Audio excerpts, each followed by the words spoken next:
mkutano huu wa Baraza la Wafanyakazi kwa Wizara ya Ujenzi.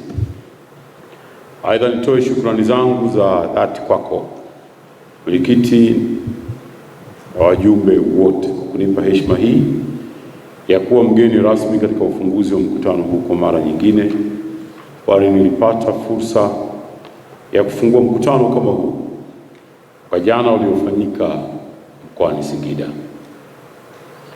Mwenyekiti wa baraza, kabla ya kuendelea, napenda kutoa shukrani zangu za dhati kwa Mheshimiwa Daktari Samia Suluhu Hassan, Rais wa Jamhuri ya Muungano wa Tanzania, kwa kuendelea kuniamini na kunipa dhamana ya kuendelea kuiongoza wizara hii kwa mara nyingine, kwa kushirikiana na ndugu yangu Comrade Mheshimiwa Mhandisi Godfrey Msongwe Kasekenya, mbunge wa jimbo la Ileje mkoani Songwe. Mwenyekiti wa baraza, nitoe wito kwa wakuu wa taasisi kuhakikisha wanawasilisha wizarani taarifa za utendaji kazi wa bodi zenu za kila mwaka miezi mitatu kabla ya kumalizika kwa mwaka wa fedha kama sheria inavyoelekeza. Ninashukuru baadhi ya bodi nilikutana nazo pale nilipoanza tu kazi mwezi wa 12 na nyingine nadhani nilikutana nayo mwezi wa kwanza, na nimekuwa nikipata matokeo, nimekuwa nikipata reports.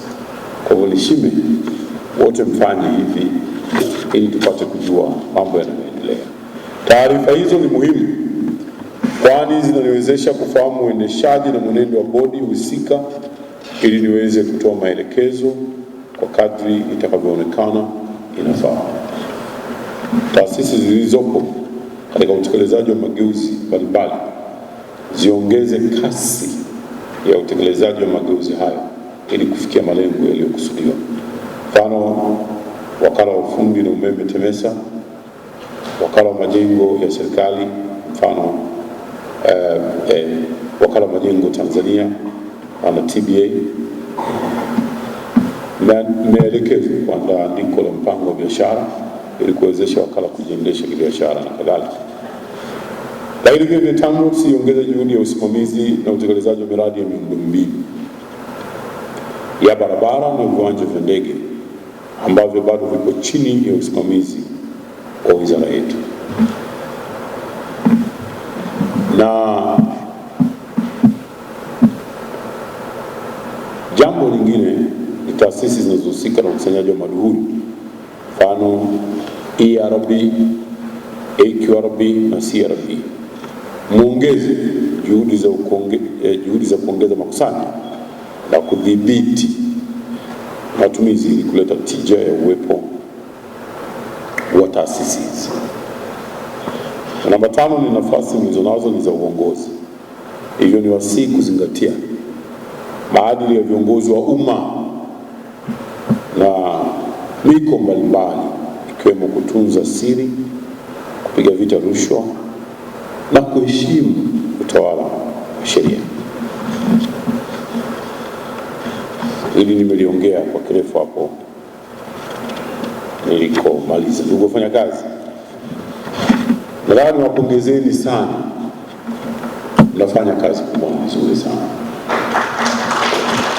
Mkutano huu wa baraza una jumla ya washiriki 77 kutoka wizarani, taasisi zilizoko chini ya wizara na waalikwa kutoka chama cha wafanyakazi TUGHE. Aidha, mkutano huu utakuwa na vikao viwili.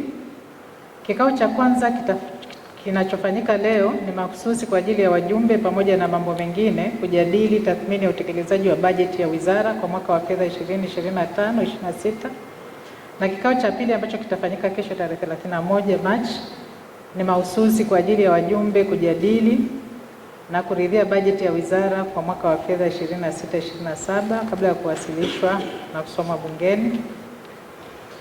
Pia kutakuwa na mada mbalimbali.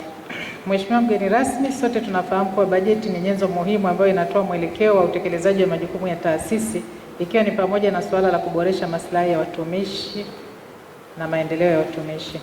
Hivyo katika vikao hivi viwili wajumbe watapata fursa ya kujadili kwa kina mafanikio na changamoto za utekelezaji wa bajeti kwa mwaka wa fedha 25/26 na maandalizi ya bajeti ya mwaka wa fedha 26/27.